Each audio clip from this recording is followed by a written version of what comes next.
Rescue teams have recovered the charred bodies of 2 more victims from the debris of last night's explosion at Odumase near Konongo in the Ashanti region, bringing the death toll to 3. Now, dozens others, including firefighters, have suffered varying degrees of injuries, whilst more than 20 shops and houses have been ravaged by the blaze. As thick smoke still lingers in the air, some residents and distraught shop owners sift through the debris, desperately searching for anything left to salvage from the destruction. Let's go live to the scene now, where my colleague Konongo will join us very soon, because he's been there all night from the explosion last night up until now. We'll get to understand what he saw and what he can tell us. We'll also be speaking to the Ghana National Fire Service, because some of their personnel who responded to the emergency situation encountered some disturbing reaction from some people who are the same, some sustaining injuries, and a fire tender, demobilized. We'll speak to the Ghana National Fire Service as well. But let me start off from the Small Arms Commission. Then Dr. Adams Bonham is the executive secretary of that particular body, and they have some kind of mandate about what we are discussing this afternoon. And then Dr. Bonham will join us shortly. But Russell will also be speaking to some people who will bring you those visuals pretty shortly. But let me start off with Dr. Adams Bonham. Dr. Bonham, good afternoon. Welcome to the Post, and happy Independence Day to you. Thank you very much, and happy Independence Day to every Ghanaian and everyone who wish Ghana well. And congratulations on your new portfolio as Executive Secretary of the Small Arms Commission. Thank you, the Acting Executive Secretary. Great, great. So we'll bring you some eyewitnesses report. We'll bring you some who were there when the explosion took place, so that we can cement this discussion very well. But Dr. Bonham, you've been monitoring the situation. What role does the Small Arms Commission play in circumstances like this? Well, what we do, we gather information, we advocate and ensure that we point at the moment the Ghana Police Service and the rest to some of these people who call it might be hoarding explosives and the rest. Until at the moment, I have been with the commission for some time before, fortunately, the president nominated me or appointed me to act as the executive secretary.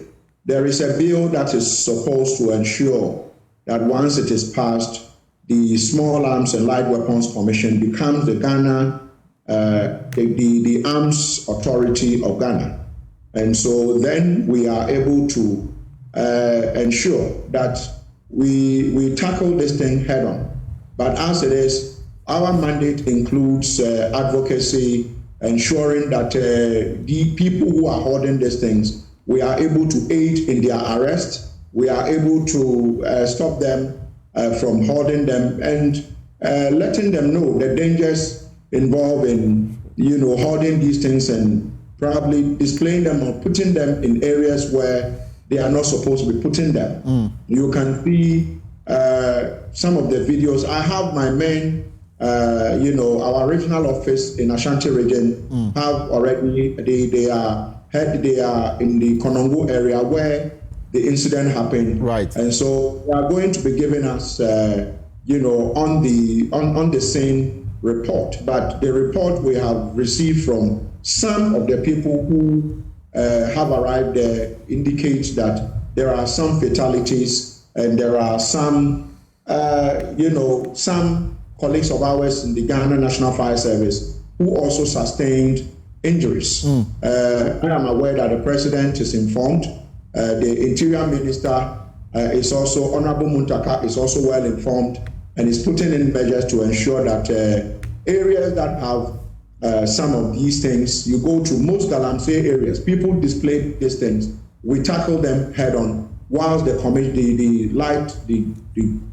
Arms Commission, regulation probably is passed. At the moment, it's a bill waiting to be passed into law and assented to by the President of the Republic. Right. Dr. Bonham, so hold it there for me. Let's try and understand what really went down yesterday, and then the latest on this matter today. My colleague Russell Saidonko spent the entire night at Odumase Konongo. Erastus, so let's start from yesterday, before the explosion, during the explosion. What has happened so far? So yesterday, the incident itself occurred around 6 p.m. I got wind of it around 8 p.m. And so we started gathering information from there. And so far, from what we have gathered, so this shop sells a number of things. They sell pumps, water pumps used for galamsey activities. They sell generators. They sell bicycle and motorcycle parts. They also sell explosives used underground by local miners, commonly referred to as galamseyers. They sell dynamite, which is locally called food or sood or whatever it is. Right. And so they sell these things in that particular shop. That is not the only shop where they sell these explosives. There are other shops I learned, even as we speak, who sell some of these explosives, dynamite, used underground by these miners. And so one of the shops caught fire, and they wanted to control it, knowing very well what was inside there. And so they could not. I learned that the husband of the lady who owns the shop picked up a fire extinguisher and tried to contain the fire from that point. But he couldn't, and so he started calling out to people to come and help. But then they had caught hold of some of the explosives. And so the first explosion went off, and he himself sustained a number of shrapnel wounds, pieces of metal blown to bits that entered his skin, and he managed to escape. Then the second explosion went off. Then the third explosion went off. So where the from the same shop went off, you could see a huge from the same shop. Right. So it tells you the amount of explosives that they had in there. So you could see a huge hole where the explosions went off at that particular point. And so at that point, there was a fire tender which was approaching. And there was this young man who had died, who was trying to signal the fire tender that there were explosives in the shop, so the fire tender should not come near. But he was too late. He himself was caught in the impact. And if you see how mutilated his body is, he died. There was a woman who was trying to run away from the scene, but the impact caught him on the ground. Her head hit the concrete floor, and she also died. One gentleman who was sleeping in a compound house where the items were located was burnt beyond recognition. And so we have 3 people who have died so far. One of them identified only as Minta in his early 30s. Right. He was burnt beyond recognition. So if I talk about the nature of mining within the Odumase area, which has warranted that people use explosives underground. If you notice very well, the mining in Odumase is about 80% underground. Right. And these are old shafts that belong to previous mining companies that have been abandoned, and they've been digging beneath holes. So they blast underground, gather the rocks, process them on the surface, and use them to get the gold as we speak. So that is what we know for now. 5 people are still on admission at the Konongo hospital. The husband of the shop owner is also part of those who are injured. I understand the police have also invited the owner of the shop for questioning. So that is what we know for now. So for now, on record, 3 people have died, 5 on admission. That is what we know on record. Yes, 3 people have died, 1 female, 2 males, 1 burnt beyond recognition. The other one dying with his wounds, and another one who sustained the wound by falling down. And quite a number of injuries that were reported, they have been treated and discharged. But I will say that this is far from over. There are quite a number of shops there that sell these explosive dynamites that are used underground. A number of these homes you see on your screen have what they call a FIMO Gudietu, like mining in homes, situated in there. So the probability that people will still buy these things and go underground with them is very high. Thank you very much. Rasa Saidonko, he's editor with our sister station Love FM in Kumasi, and he was there throughout the incident, and that is his latest. 3 persons have been confirmed dead. 5 persons are receiving treatment at the hospital, and you saw the scale of the explosion in that visuals that we brought to you early on. Now, the Ghana National Fire Service responded to this emergency situation. Colonel Esnate is from the Public Relations Department, and he joins us. But let me quickly put this question to Dr. Adams Bona. So, Dr. Bona, in the circumstances where people sell explosives that are used for mining activities, the law stipulates that they should have license to undertake such business, isn't it? That's correct, yes. And that is correct, yes. Yes. You must have a license to import, and that license is granted by the Interior Minister. He is the authority to grant license for importation of explosives and firearms and the rest. And you must also have a license to store. And that license is also, again, through the same process. And then you should be someone who is also permitted to even retail.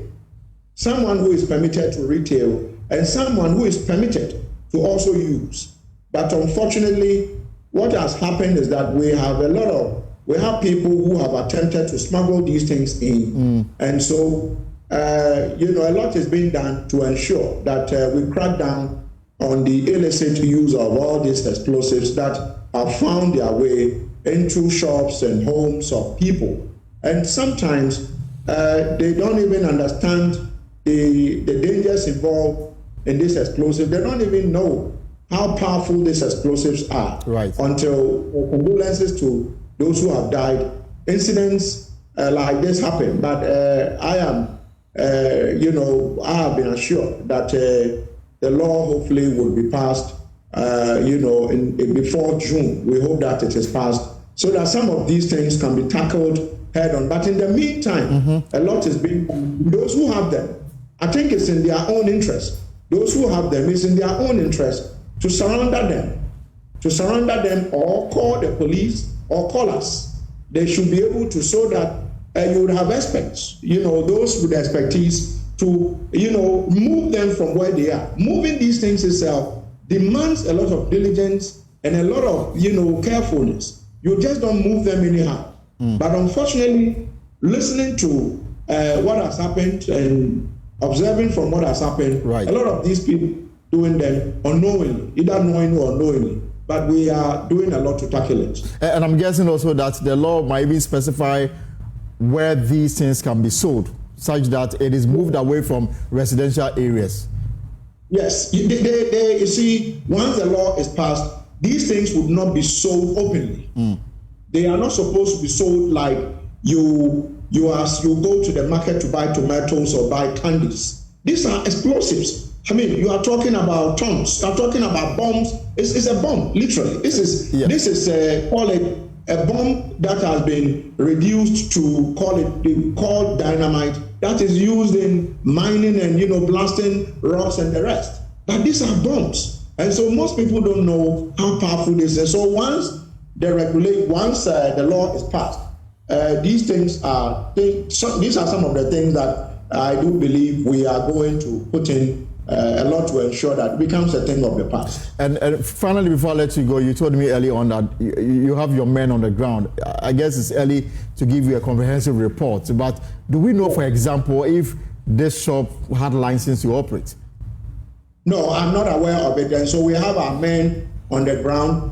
Hopefully, I think tonight or tomorrow morning, one of our directors is going to also be dispatched to go to the scene. And so we will get to know everything that has happened, and so you will be properly briefed. But this is, it's just happened, and it's important that we let you know what we are doing and what we know about it. But I'm sure by tomorrow evening we would have gotten to know, hoping that the shop owners, all of them didn't die. Even if they did, we should be able to know whether they had the license. And I doubt they will, because then, even though I'm not there, from the narrative, no one would give you a permit to sell explosives, in the open market, yes, a populated area. No, but let's wait and get the feedback from our men on the ground. And then we call them and they are heading there. They are there now.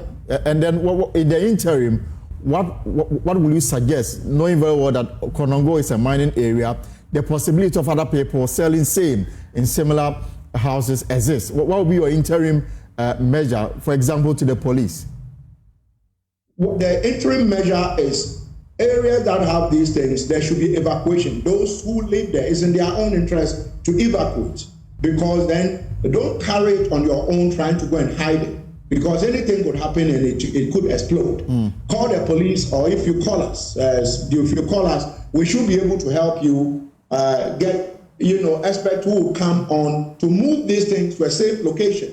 It is better to save lives than attempt to move them, and if you are not careful, you will die, and others who probably don't know what you are carrying die. And you see, unfortunately, some of these things you will hear sometimes buses crashing, and some people in villages will tell you that when the bus crashed, we heard something that looked like explosion. Right. We are we are actually in talks with the bus terminals to ensure that these explosives, are not moved in buses and moved in, they are supposed to be moved in designated vehicles that are supposed to be escorted. But unfortunately, looks like everyone wants to own, but it's just a matter of time. It's going to be something that will be difficult for you to find in the open market. But in the meantime, those who have them, they should call the police line. You have the police line, you should call it and call us at the small arms. If you call us, we should be able to help you to get it evacuated from where. We'll leave it here for now. Dr. Adams Bona, Acting Executive Secretary of the Small Arms Commission, thank you so much. Now let me take you to the corridors of the Ghana National Fire Service, and ADO1 Alex Kenate joins us from the Public Relations Unit. So, Kenate, I'm wondering how you got to know of this, emergency and the response time. Hi, Elton. So good afternoon to yourself and to your viewers. Our officers received a call about the fire at 7:03 p.m. in the evening. So within 10 minutes, they were dispatched and they got to the scene. Upon getting to the scene, they realized that they had to do with explosives, which was going off. So they had to be much more careful. So once they packed the fire tender, explosions happened, and this explosion ended up destroying portions of the fire tender. Again, there was one person who had initially come to caution our officers to tread cautiously. His hand also got blown off as a result of the fire. As I speak to you, the driver of the fire tender, sustained injuries and collapsed as a result of the explosion. He is still on admission, but other crew members also equally sustained injuries. They've been treated and discharged as I speak to you right now. We also face some attacks because when the driver collapsed, we had to make provision for another driver. We had to make a provision for another driver to come and take over. So when the driver came and was trying to readjust the vehicle, the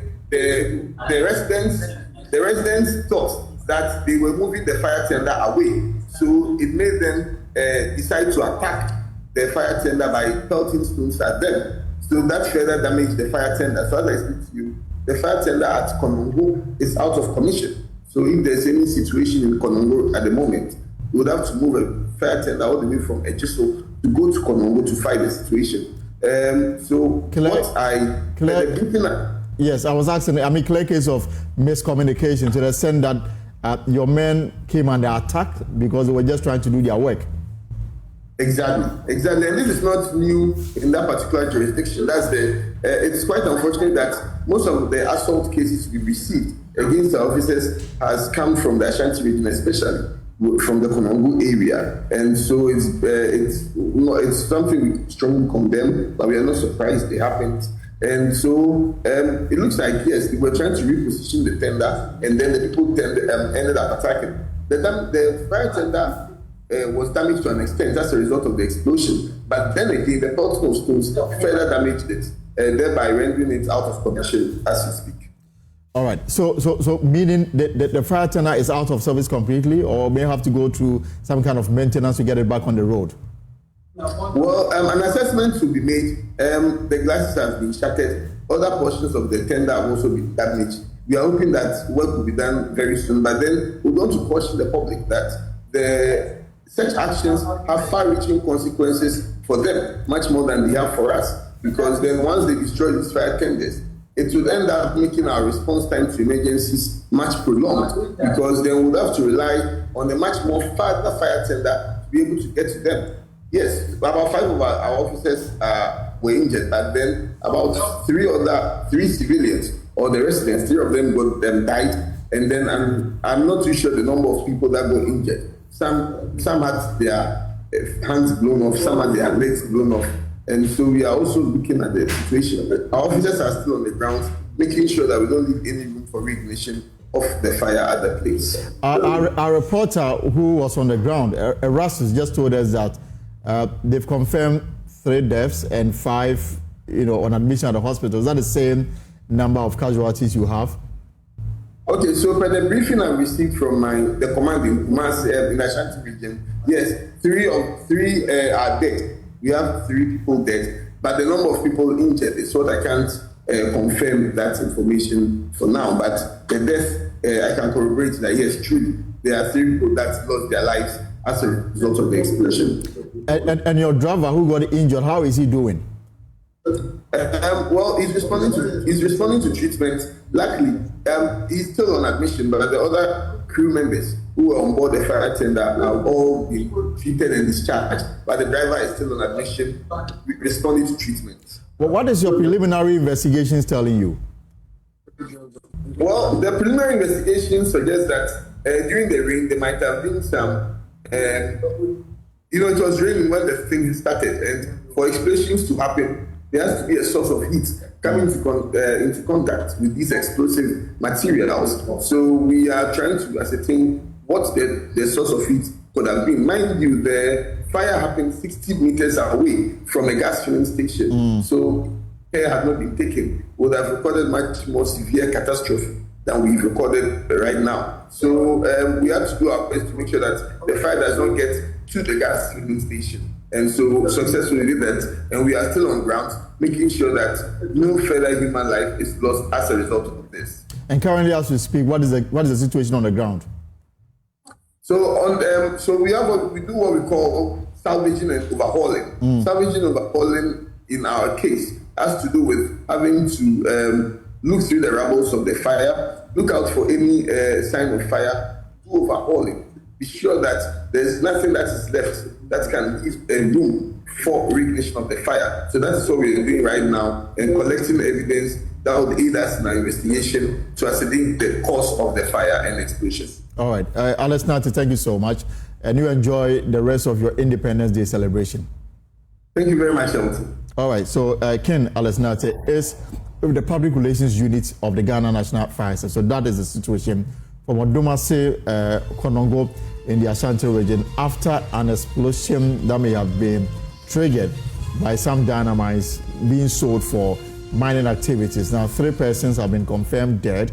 5 more are receiving treatment at the Konongo Government Hospital. We'll have more for you in subsequent bulletins. But for now, let's take a short break. When we return, we'll talk about Ghana at 68.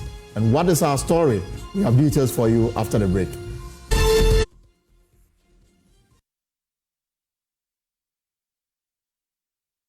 We're back here on The Pulse. This is Joy News, independent, fearless, and credible. And we are celebrating 68 years of Ghana's independence. President Mahama has reaffirmed his government's commitment to ensuring fiscal discipline by reducing the cost of Ghana's 68th Independence Day celebration by a whopping 95%. That the event, which would have cost 20 million cedis under the usual arrangements, was significantly scaled down. To cut costs, government relocated the commemoration to the Jubilee House, where a modest ceremony with a few performances was held. Now, addressing special guest, President Mahama highlighted the impact of poor financial decisions on Ghana's development, stressing that fiscal prudence is crucial in navigating the country's economic challenges. Presidential correspondent Marcel Agbaba was there for Joy News, and this is his report. The president is being escorted by the police mounted squadron. Hey! Go! Hey!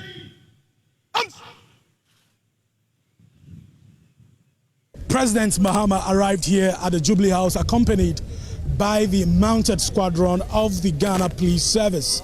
Amongst the special invited dignitaries here at this event were former President Nana Addo Dankwa Akufo-Addo.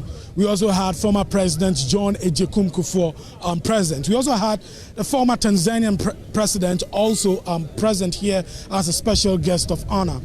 In his speech, President Mahama stated that the total estimate for this year's celebration at the Independence Square would have been 20 million Ghana cedis. He said hosting the event here at the Jubilee House has helped government to save 95% of the cost. John Mahama says it would have been unconscionable to celebrate the independence anniversary at the Independence Square at an amount of 20 million Ghana cedis at a time when Ghanaians have been called upon to tighten their belts. The state spent 15 million Ghana cedis on last year's celebration in Koforidua and spent 13.7 million cedis on the previous year's celebration in Ho in the Volta region. This year, we received estimates of at least 20 million Ghana cedis for holding the event at the Independence Square on the same scale as the previous years. In a year when we are calling on all to sacrifice, including workers who have graciously accepted a base pay adjustment far below the rate of inflation, it is unconscionable to spend that kind of money on a few hours of celebration. Today's event would save us 95% of the estimated cost of the event.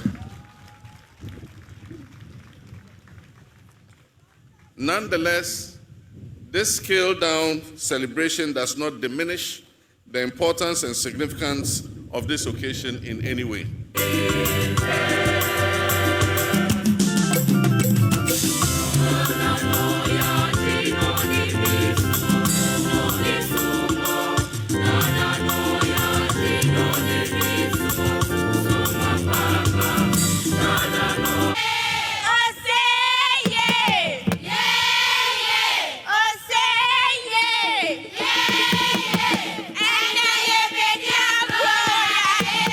President John Mahama also made a passionate appeal to the people of Boko and other conflict-afflicted areas to give peace a chance. In the spirit of unity and brotherhood that this independence represents, I wish to speak directly to you, my brothers and sisters, in Boko and everywhere in our land where conflict is raging.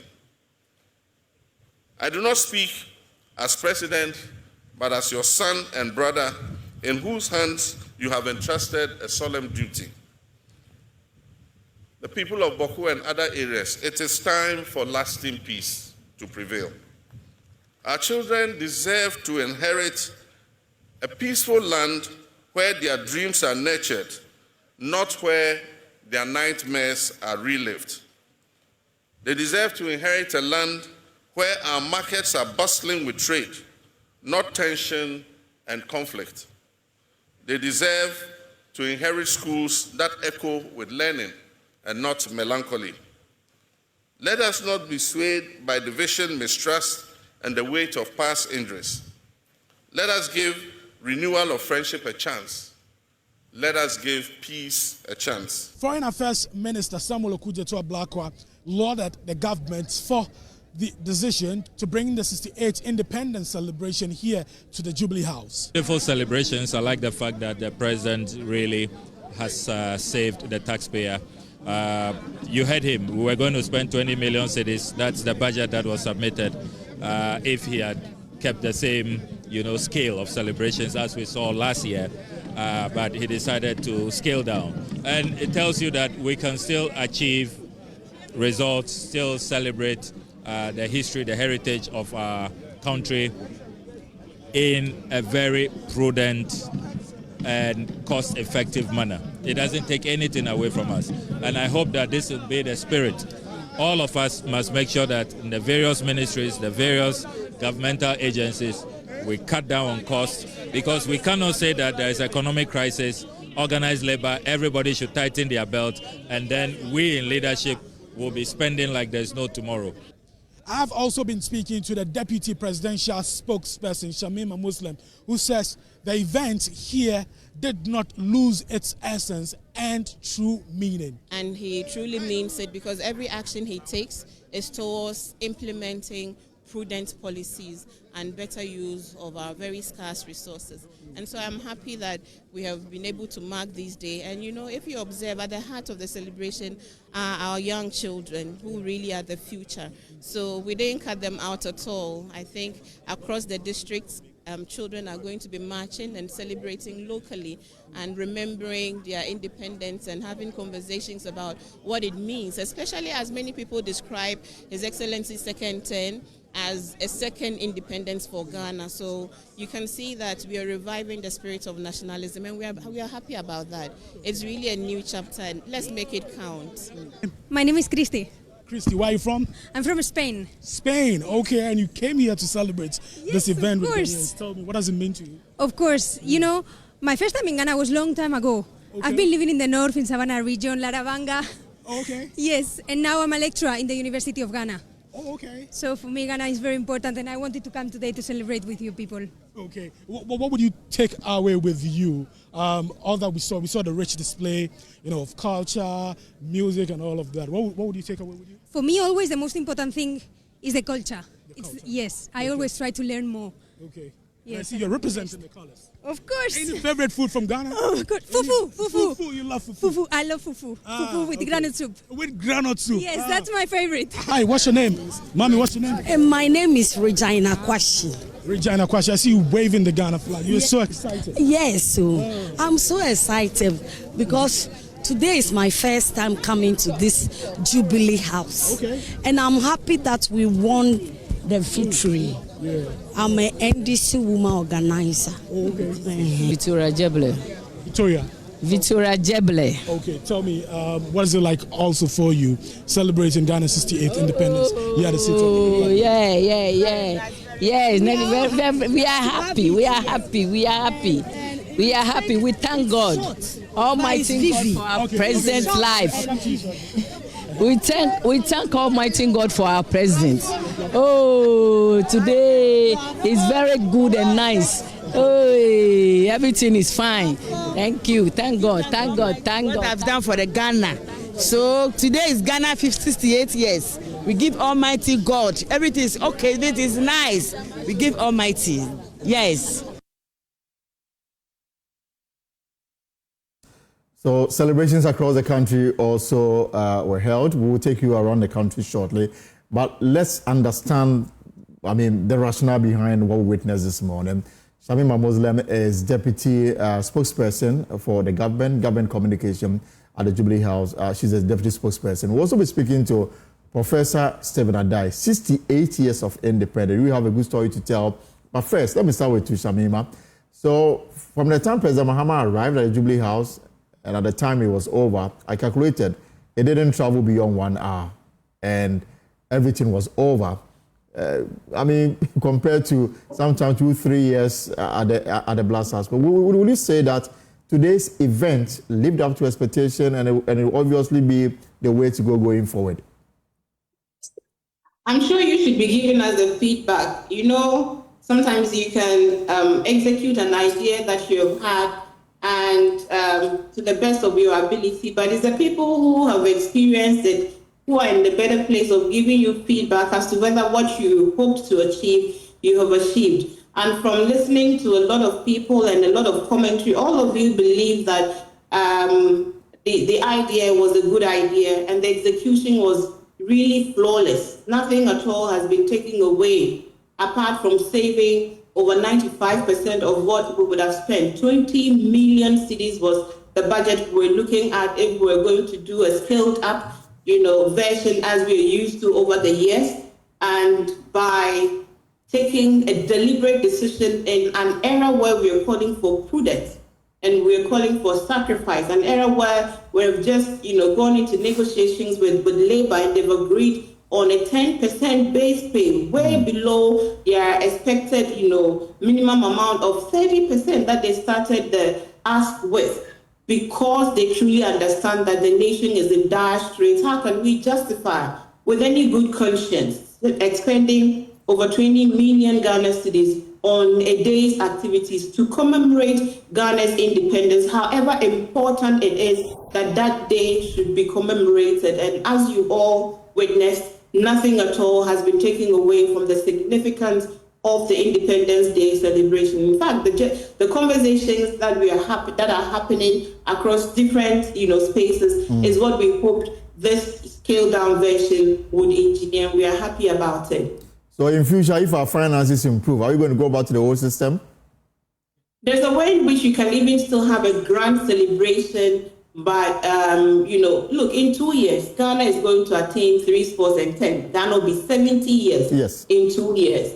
It is our hope that in that 2 years, as the president promised labor, that if we work together to really stabilize the economy and begin to, see some gains from the interventions and the increase in productivity that we hope to bring upstream, in fact, we should be able to bake a bigger national cake. And if there's a bigger national cake, there should be enough to go around reasonably or equitably. In that case, we should be able to have a grand celebration. But even the grandness of that celebration is more with the content of that celebration or what we do in the lead up to that celebration. It ought not to be grand because of how expensive it will be, because there will always be real need for the resources that we use on celebrations like these. There will always be alternative ways in which we can expend those, those same expenses. For example, we could decide that instead of using the money to hold a day, we're going to build a hospital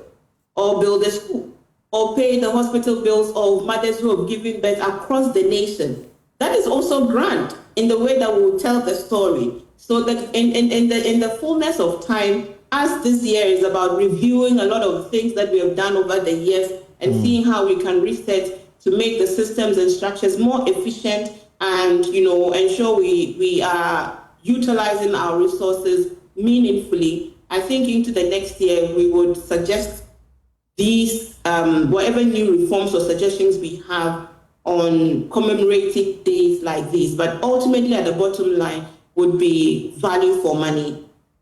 And then personally, I mean, as a journalist and now working for government, 68 years of independence. From your own personal experience as a Ghanaian, run from as a student to journalism and now working for government, is it really worth celebrating? We have a good story to tell. Oh, we have a beautiful story to tell. Even in the beauty of the story would always be challenges, because that is the story of life. Life is not about, roses alone, because even in roses, there are thorns. So it is, however, prudent that we ask ourselves why we are still where we are. If you look at the positive, and starting on the positive, I mean, Ghana remains the center of the world and remains the shining star within the West African sub-region. I mean, rightfully so, as the first country within the sub-region to attain independence at the time that we were all clamoring for political liberation, with the hope that, with it would come the economic liberation of the African continent. Unfortunately, the global South hegemony has not allowed the African continent, and by extension Ghana, to be keen players in the economy of things. And we still are labeled as third world in a case where we, as a continent or a country, still, have the largest reserves of natural resources. It's a bit of an anomaly. So to the extent that we can point out to stability over a period of time. At least within this Fourth Republic, we've done 32 years, and we've seen democratic handover from one government to the other. It's a positive.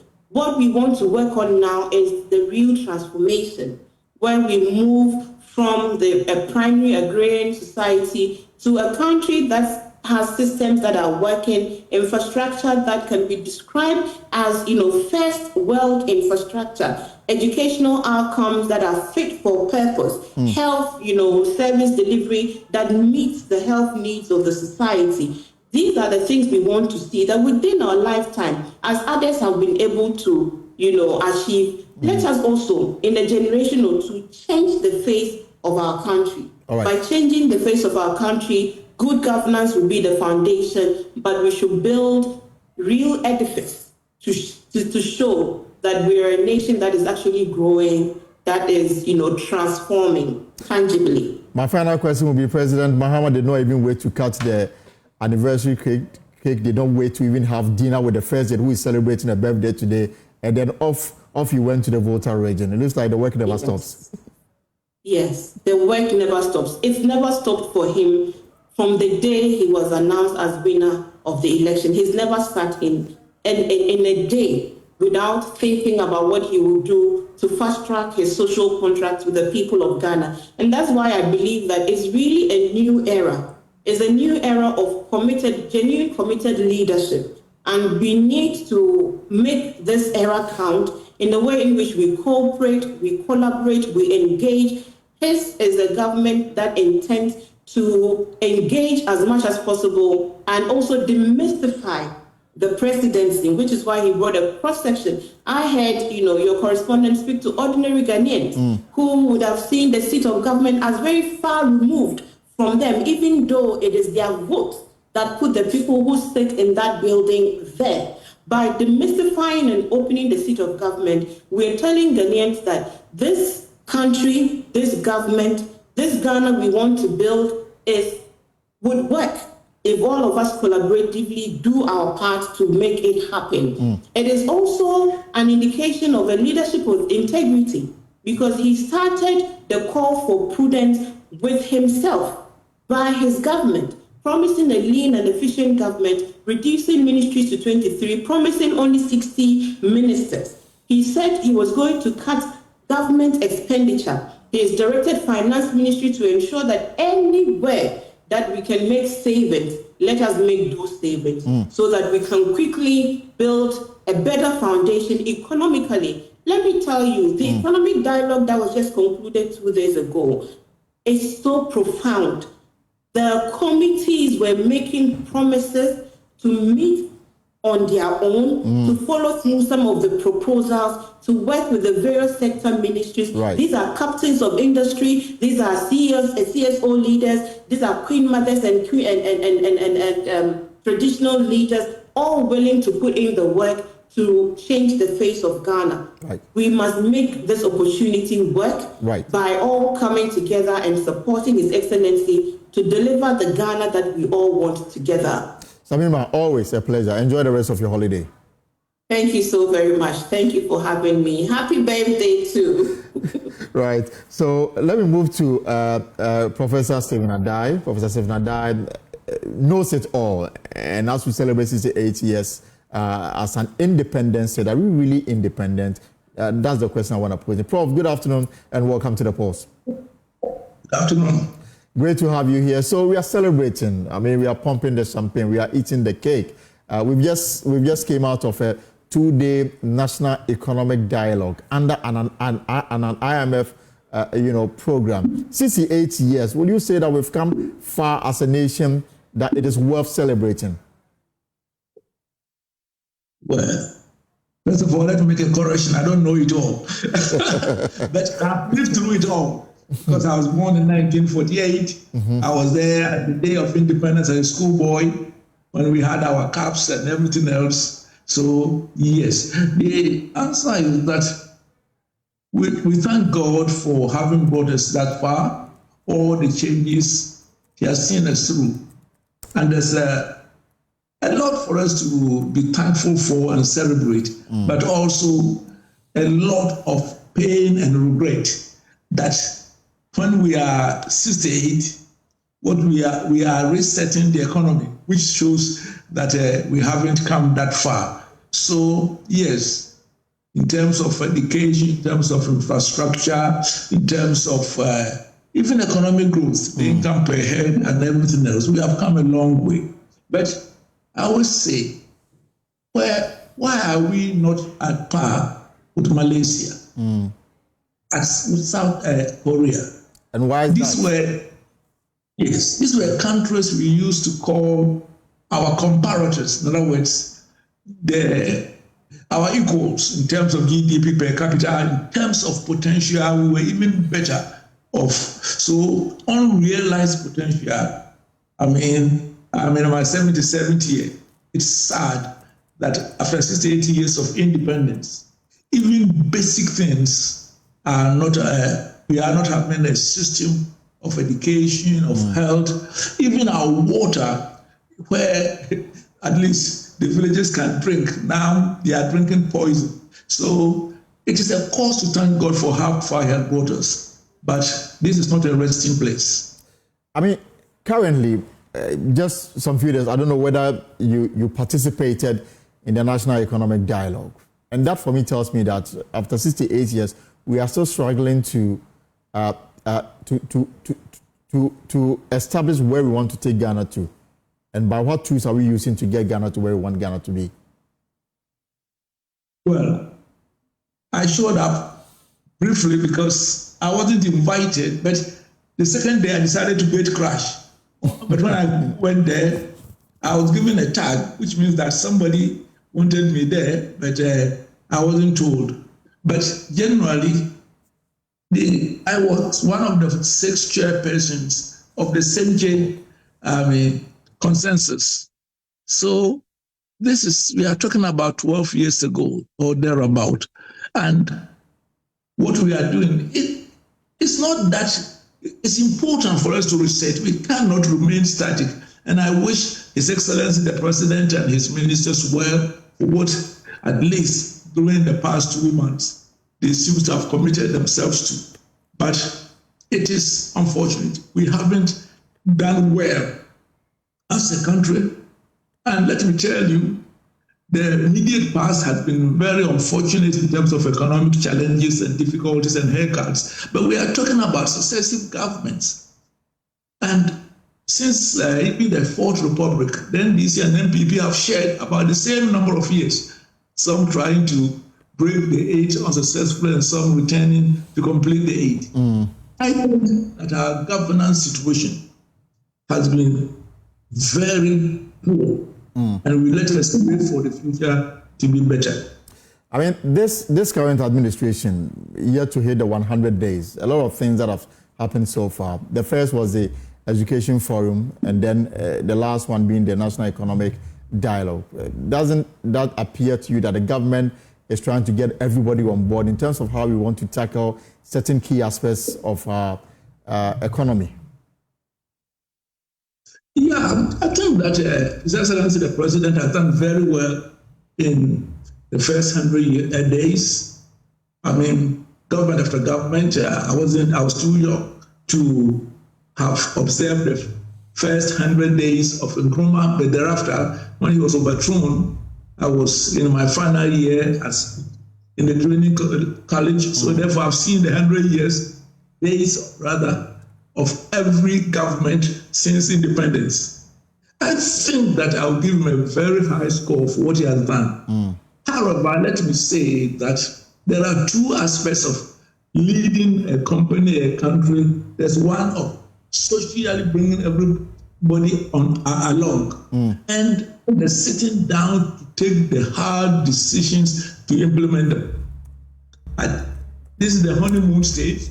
I give him a good score, but the decision, for example, the economy, how to stabilize the economy, how to generate resources, income, tackle the fact that we get so little out of our mineral resources.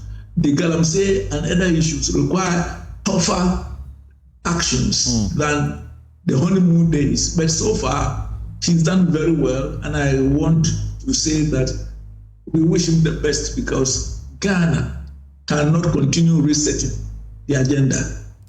And he's made good his commitment to appoint only 60 ministers. As we speak, the number is even below 60. On the other side also, we've witnessed termination of appointments of Ghanaians who were employed right after the December 7, 2024 general election. Let's first start with the appointment of ministers currently below 60. Is it a good start? Is it something that must be continued? Some have said the government has always been too large. Definitely, it's on the positive side compared with what the immediate past administration did, which was over-bloated administration. Some people are saying that you must be very careful not to overcompensate by presidential staffers. That means taking with one hand and then giving with one hand and taking with the other. But I think it is quite positive. I have always maintained that even the system is too large, but then, if someone had brought it down from over 100 to 60, who am I to say that he hasn't made a good progress? So I think the positive side. Again, the proof of the pudding is in the eating. Right. In terms of hopefully tackling corruption, being efficient, and giving us value for money. So the system is a good start, and everybody must applaud His Excellency the President. But some are also saying, including the minority, that is hiding behind presidential staffers' appointment to fill the government with people who would have been ministers. For example, that's what I'm saying. That's what I'm saying. Let us hope that. I don't have the numbers of the presidential staffers, but let us hope that it's not robbing Peter to pay Paul. I believe that a nation like Ghana can do with even fewer ministers, and you don't have to pad the presidential staffers as a compensating one to reward the boys. So, but let us not detract from what he has done, and let us hope that he doesn't overcompensate with the presidential staffers, because if he does, eventually it will catch up with him and Ghanaians will not be happy. Right. Let me ask you this question, because you served as board chair of GRA at some point during the Akufo-Addo administration. Government is looking up to the Ghana Revenue Authority as a key driver in revenue generation, knowing very well that we are shut, the international market is shut to us. Our only remedy is to generate as much revenue as possible.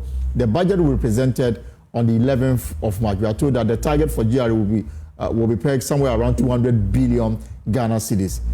Having served as board chair before, is GRA capable of doing even more? They wouldn't set a target without being able to achieve it. I think that the GRA could do more if there's efficiency now. The ICT is quite improved generally. There are many sectors which have not been touched. There's too many exemptions which the government has to take legal steps to cancel some of them. I think that we are getting too little from our natural resources. In fact, one time it was estimated that we're getting only 5%. From all we talk about the exports of gold, the smuggling is very high, and so there's room to improve it. But I believe that there are many other areas we have not so far touched. We haven't done well with property taxation at this moment. Still, I think that the process to pay tax and people who have been doing well so far, must be very careful in terms of the attitude. There are many people who would volunteer to pay taxes, but as soon as you let them know the way you'll be harassed, and that they won't do it. So there are a lot of depths of attitude in terms of approach. Yes. So the answer to you is that yes, GRA can increase taxation, but it requires also policy support from the government.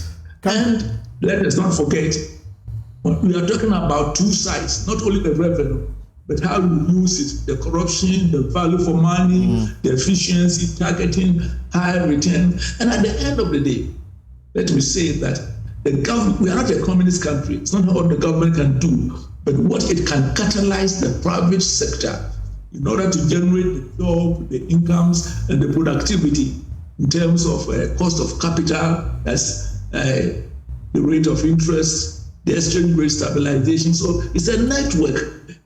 No matter this 200 billion by itself will not save us. It is one of the most important elements in the jigsaw.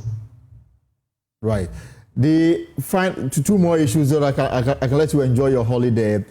Government's approach to revitalizing ECG is to introduce private sector participation in some aspect of operations of ECG. For you, is that the way to go? Looking at the huge debts ECG is saddled with. Also, Cocoa Board, what can we do to make it better? Definitely. I don't think that the issue has to do with the private sector or the public sector. It has to do with efficiency, putting the right people in the right place.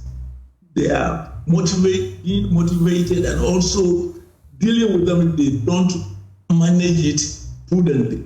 So the issue of the private sector and the has to do with whether the governments will allow the people in charge the independence, and when they start doing things and it is biting, whether they are going to step in. We live in a country whereby, when someone is in the public sector, at the same time, the people in government want to be exempted from taxation. They want you to allow them to bring things in for free and all those things.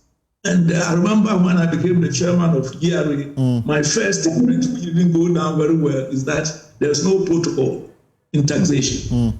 So the issue, I'm not in a position to say that by privatizing the revenue collection, it's necessarily going to be efficient. But if I put you as a district ECG person, we know the amount of stations and meters, there's certain return, and you don't make sure we receive it, you will be dealt with. Then the private sector and the public sector in terms of efficiency. But at this stage, whereby, excuse me to say, you can't trust the public sector, well, you may give certain sessions to the private sector, experiment with it, but I wouldn't go for a wholesale privatization.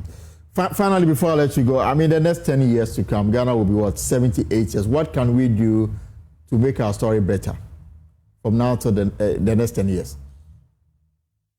Listen, 10 years, we can make a huge difference in our lives in terms of cutting down corruption, in terms of improving efficiency, in terms of creating an atmosphere for the average Ghanaian to be able to make a living and productive.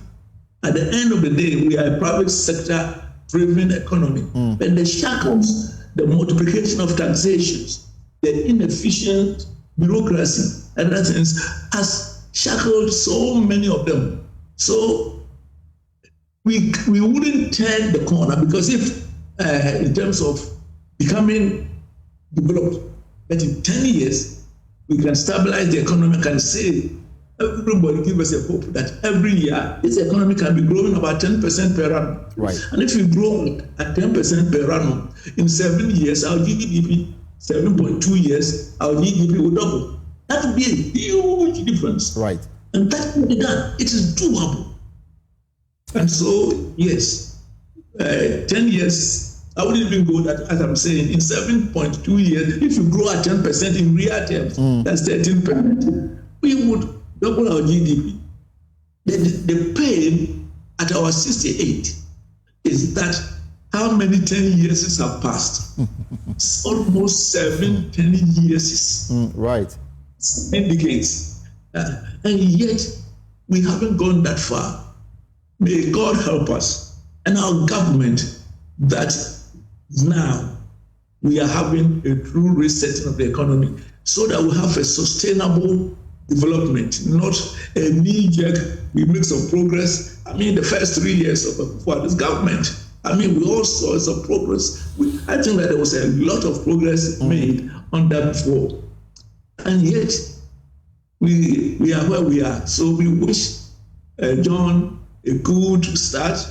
He has done well. We hope that the hard decisions will be taken now about revenue, about corruption, and be sustained, so that if he has to live in 4 years, everybody can say that he resets the agenda indeed, not the usual one, going around in circles. All right, Prof, thank you so much. Enjoy the rest of your holiday.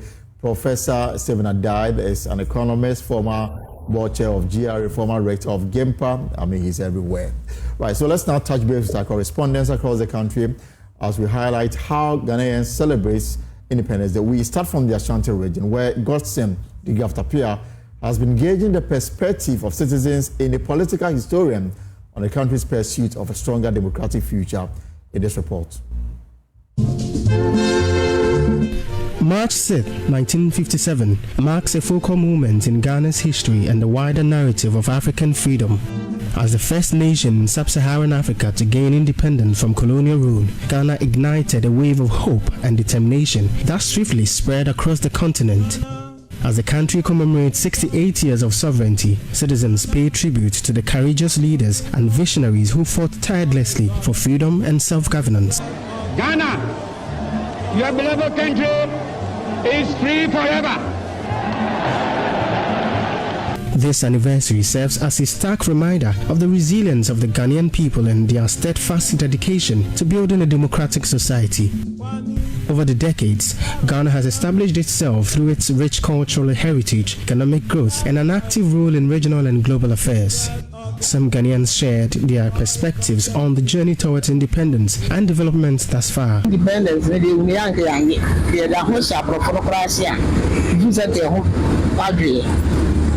South Africa for almost a do it almost a 5 years, but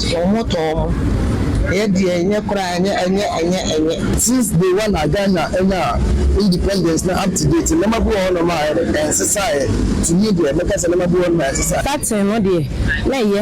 CCN to cry, you want to say, yeah, and yes, sir, Madam, I didn't check a crown, and yes, sir. Or CC crown, you want to send come more back on the buy any day. Nanky and yes, by we no crowd is CC, and your plenty, you found the any in an idea. Madam, I didn't check a crown and say, yes, or more found the my idea.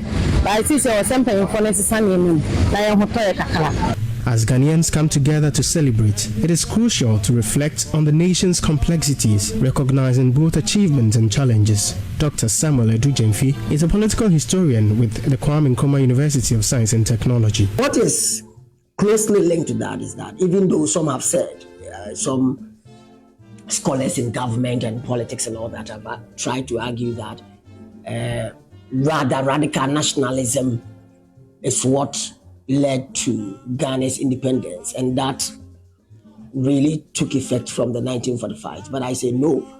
I mean, before the First World War, the interwar period, the League of Nations, and up to 1945, after the Second World War, the formation of the UN and all that, the region called Gold Coast had strong African scholars.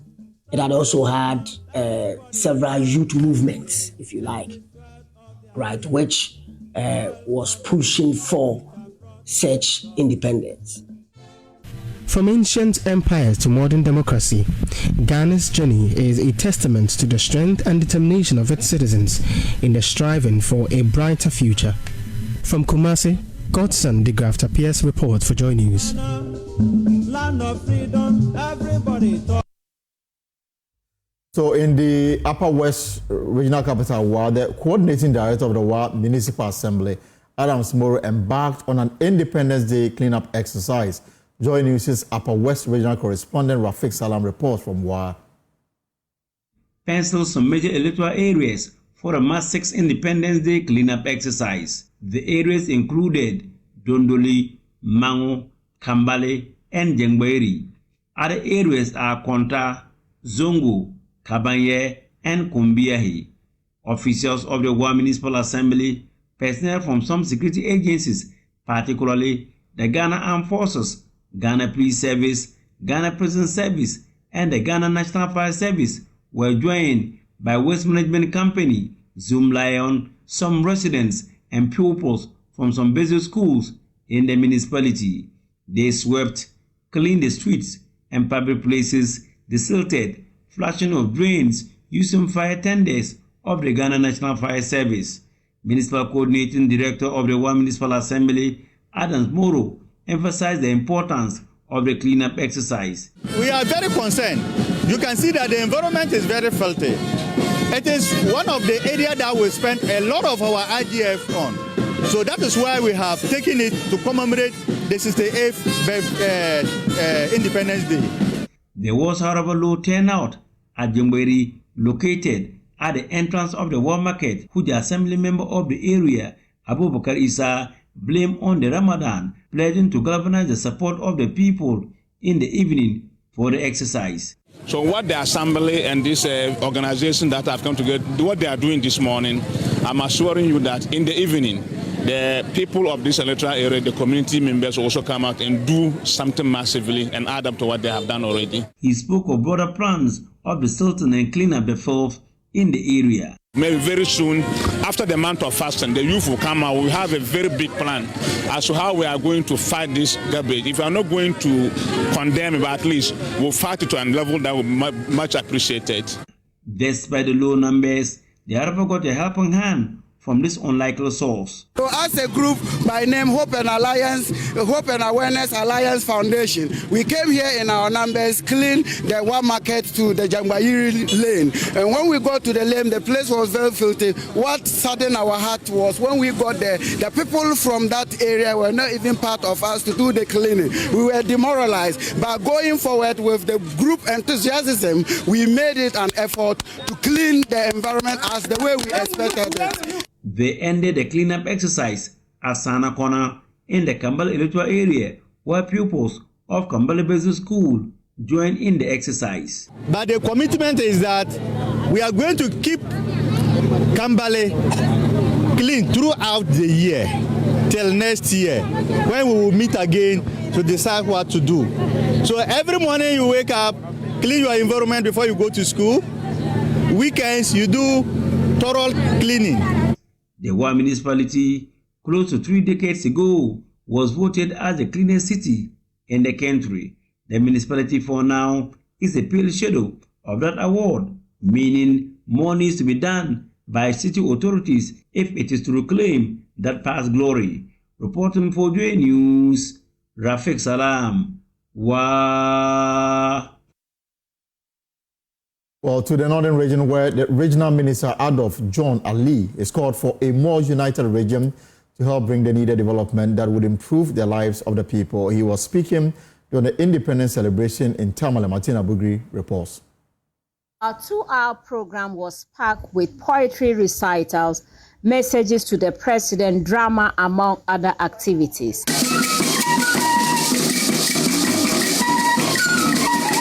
The selected schools which attended the event included Tamale SOS, Tamale Girls Senior High School, Zosimli Junior High School, Nyoni Junior High School, among other schools. Speaking at the event, the Northern Regional Minister, Adolf John Ali, called for a united region to help address the challenges facing the area. We must recognize that the political landscape of the country still faces challenges. We have made significant progress in consolidating our democracy, but political polarization and division continue to affect the unity of the nation.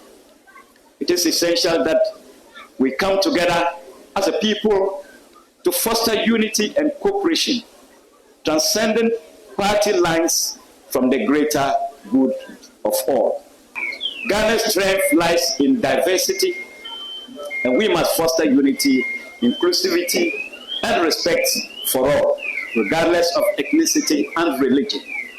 By working together, we can build a resilient, innovative, and forward-looking city that future generations will be proud of. Tamale Metro Director of Education, Nelson Conlan, urged that children be given relevant skills which can help shape the future of the nation. We have decided to go indigenous by showcasing our rich cultural heritage, depicting our roots as to help young learners grow with lifelong learning skills and knowledge. Some residents have been talking about the celebration. Cutting down the celebration in these hard times is an indication that the president appreciates the difficulties that we are going through as Ghanaians. And so for me, I would want to commend him for that. We have raised questions about the manner in which we celebrate our independence. We are not saying that it is not important, but the opulence it comes with, the cost it comes with, in a country that is struggling to provide potable water for its citizens, you wouldn't ask any government to spend 15 million cedis in such a celebration. So that's how the regions celebrated the independence. And now here at the multimedia group, if you are hungry and need something to eat, this is how we are also celebrating the Independence Day. It is the Adom FM Fufu Party, currently ongoing at the forecourt of Joy FM, Adom FM. Come over, eat for free, enjoy some fufu and light soup this afternoon. That is our contribution to celebrating Ghana's 68th anniversary, and it's ongoing at the forecourt of Joy and Adom FM building here at Kokomleme in Accra. Now, to the Volta region, where President John Mahama has arrived to visit displaced residents of Agaveji, Ivy Setoji has more in this report. 68 years ago, Ghana lit the torch of African independence. Today, that flame burns brightly in the heart of the Bono East regional capital, where thousands gather to celebrate resilience, unity, and the legacy of a nation's founder, Dr. Osagyefo Kwame Nkrumah. From scenes of beautiful traditional dances to the confident strides of Ghana's youth, today's parade, though short, is a tapestry of culture and aspiration. The Independence March today featured only school children from basic to the senior high school level. Bono East Regional Minister Francis Osu Antwi admonishes the people of the area to be united as the nation reflects on its 68 years journey. As we review our journey so far, we must recognize both the success and the setbacks that have shaped our collective experience. From the establishment of critical infrastructure, education, healthcare, and economic advancement, to the challenges we face, including the complexity of sustainable development, the fight against poverty, and the need for economic diversification, we have witnessed with both triumphs and triumphs. Francis Osu Antwi assured the people of a renewed hope despite years of economic hardships. Our farmers, traders, and the entrepreneurs continue to drive the economy, and we see promising growth in our local industries. However, we also recognize the work that remains to be done as we face challenges such as unemployment, environmental sustainability, and regional inequality. We must renew our commitment to ensuring that every citizen of the Jima and Ghana has access to the opportunities they deserve. Amidst the festivities, a quiet tribute unfolds. Meet Hanif Adam, popularly known as Sunshine, a native of the Chiman whose hands are bringing Ghana's history to life. Whilst the masses focus on the Independence Parade, Hanif chose to throw some sunshine on the man who led the fight for Ghana's independence some 68 years ago. As the portrait takes shape, so does a collective memory, the flag of Ghana flying higher and freely. Hanif was beautifully made to present his portrait to the dignitaries present at the occasion, a moment that stood out at this year's event. Every match we are the date I celebrate Independence Day. And the bano abakwa semuswa I'm a commander in Ghana, and as I first president in Ghana. And see, and then my shame didn't say, and then special day, the same as me, BB. And my celebrating, I was celebrating. 68 years on, Ghana's story is still written in the bold strokes of its people and the unyielding light of freedom. Anna Sabit, Joy News, Techima.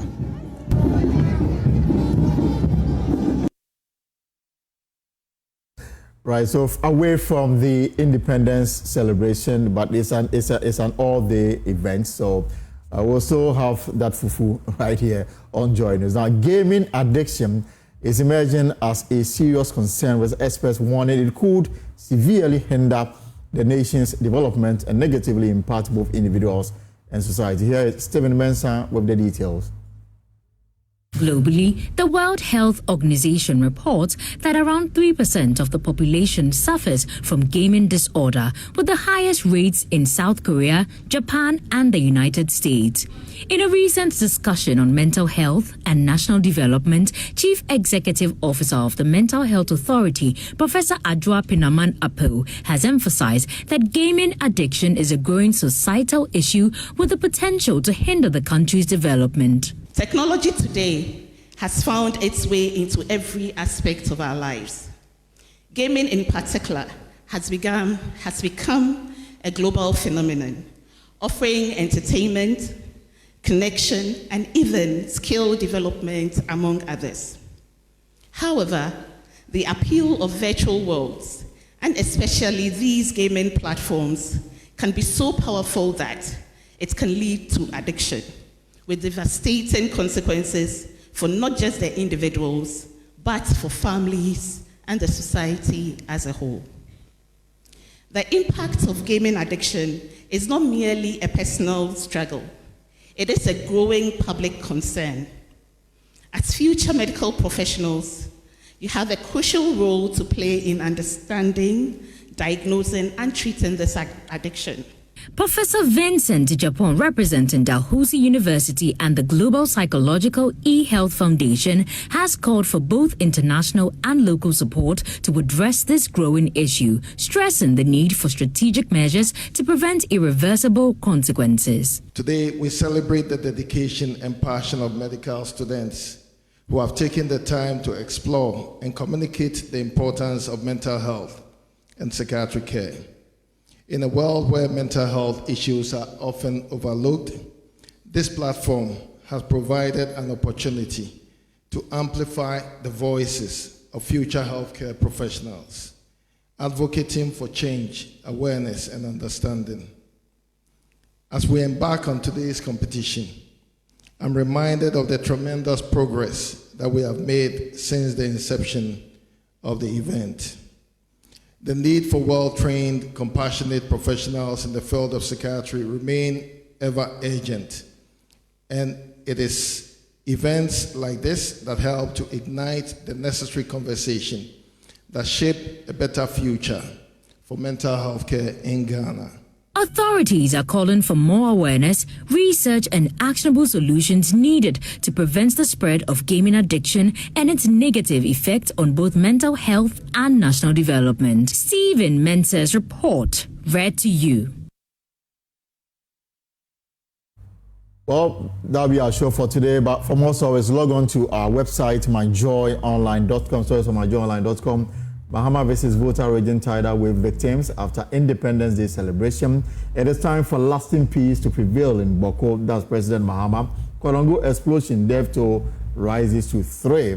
And of course, also later this evening on Business Edition of PM Express, my colleague George Biafe will have a conversation with Dr. Ishmael Yamsem on assessing the National Economic Dialogue. He was chairman of the committee that was put together to hold this National Economic Dialogue. Folks, that's our show.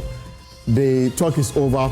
It is now time for us to go and eat fufu just here at the forecourt of Joy FM. It's the Adom TV fufu party happening live, and we are crossing over to Adom FM now to go and enjoy some fufu. Until then, have a good evening. Take care. My name is Elton Bobe. Whatever you are up to, I hope it's profitable.